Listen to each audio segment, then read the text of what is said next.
Hello, everybody, and welcome back to week 2 of Black Girl Mental Academy. Let me share my screen.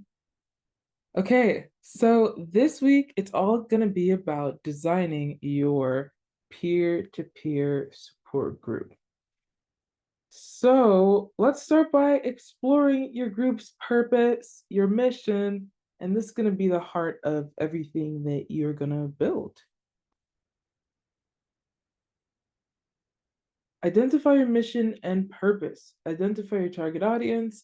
Choose the best virtual platform for your group. Those are our 3 objectives for this week. So, your mission matters. And why? Well, your mission is the why behind your group, and it helps you stay focused and motivates other people to join your group and to participate. So, for example, right, an example of a why, or even, well, the why behind why I wanted to start this is to create safe virtual spaces for Black women to connect, share, and support each other's mental health journeys, and even more so, to empower other Black women to have the skills to be able to create those safe spaces for other people.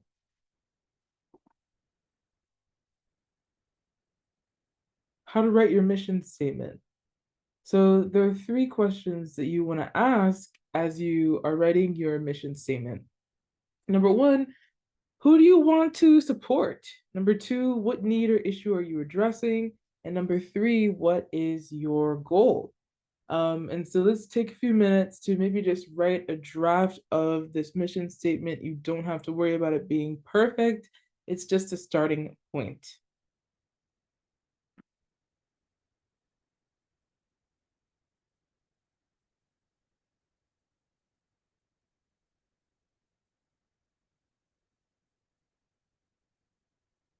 Okay, you can hit the pause button if you would like some more time. Now that you know your why, let's talk about your who, or the audience that you want to serve.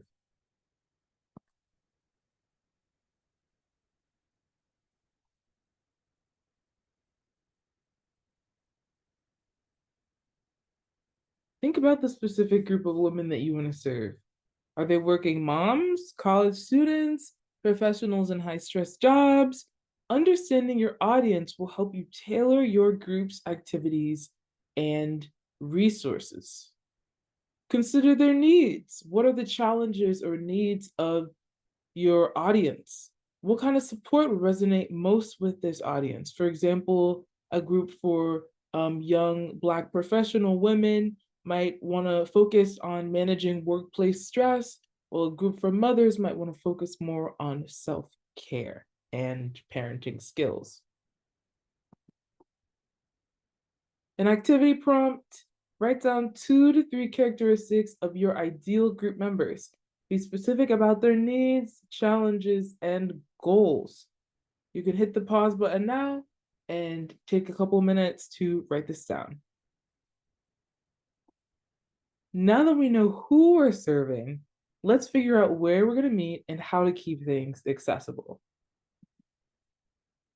Choosing the right virtual platform. Which platform works best for you? Well, there are a couple different things to consider, right? So we got to consider accessibility. Is this platform easy to use? Is it accessible for everyone in the group? Privacy, choosing a platform that encourages confidentiality. For example, Zoom offers password protected meetings, while WhatsApp and Facebook groups can be set to private. And cost, there are some virtual platforms that there's a monthly fee needed on your part as a facilitator.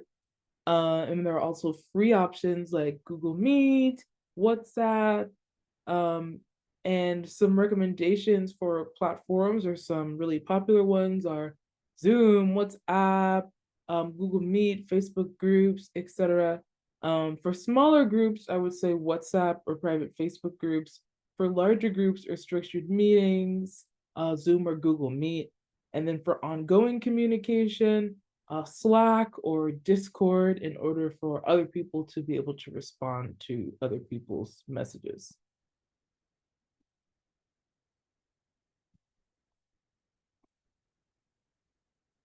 An activity prompt is to test virtual platforms. That's actually going to be part of your homework after this week, is to explore one or two platforms for this week and to test those features in order to consider which one fits your group best. And the emphasis here, of course, is on which one fits your group best, right? If you want to start a group that is for Black female seniors who maybe are lonely or who feel isolated. Maybe don't pick the most technologically complex platform, right? Because not all of our seniors are super competent when it comes to technology. So yeah, just things to keep in mind, right? What's the population that you're trying to serve, and what platform would fit them the best? Structuring group sessions. So structure matters a lot. And a clear structure helps participants know what to expect and creates a safe, predictable environment. So here we have like an example of a basic group structure, right? So we have a welcome and your check-in. It's about 5 to 10 minutes. You can start with introductions, a mood check, feel the room. Hey, how's everyone feeling? That's great to encourage discussion amongst people who may not know each other at all.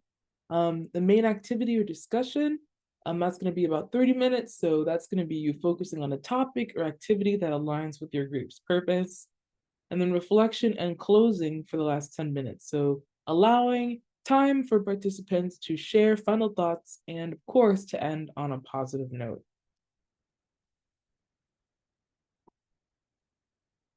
Some tips for facilitating sessions just include setting ground rules for respectful communication. That's something that should be really discussed in the first or second session. And of course, to create a balance between sharing and listening, right? So you want there to be a balance, not too much listening, nobody says anything, and not too much sharing because nobody's going to listen and people will be talking into the void. So another activity prompt to plan your first meeting. So let's sketch out a sample agenda for your first session and to think about how you'll welcome participants. What activities are you going to start off the session with? What's the main focus of that session going to be, or of the group going to be, and how you'll close? So you can just pause this video right now and sketch out really quickly what's your first meeting gonna look like?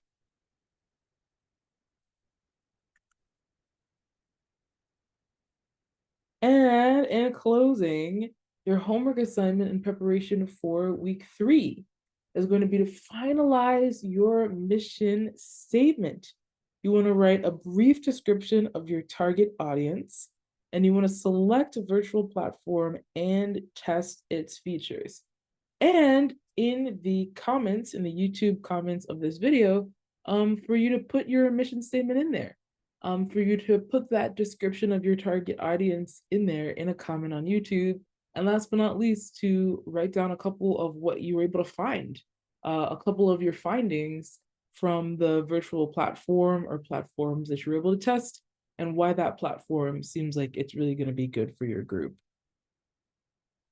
And last but not least, looking ahead to week 3 next week. So next week, we're going to be talking about recruitment strategies, how to attract members and build community. We're going to be talking about how to make invitations, how to grow your group, and last but not least, to how to create engagement. Thank you so much for tuning in to week 2. And yeah, I hope to see you all in the YouTube comments. If anything, please feel free to email me at blackgirlmental@gmail.com. Take care, everybody. Thanks, and see you next week.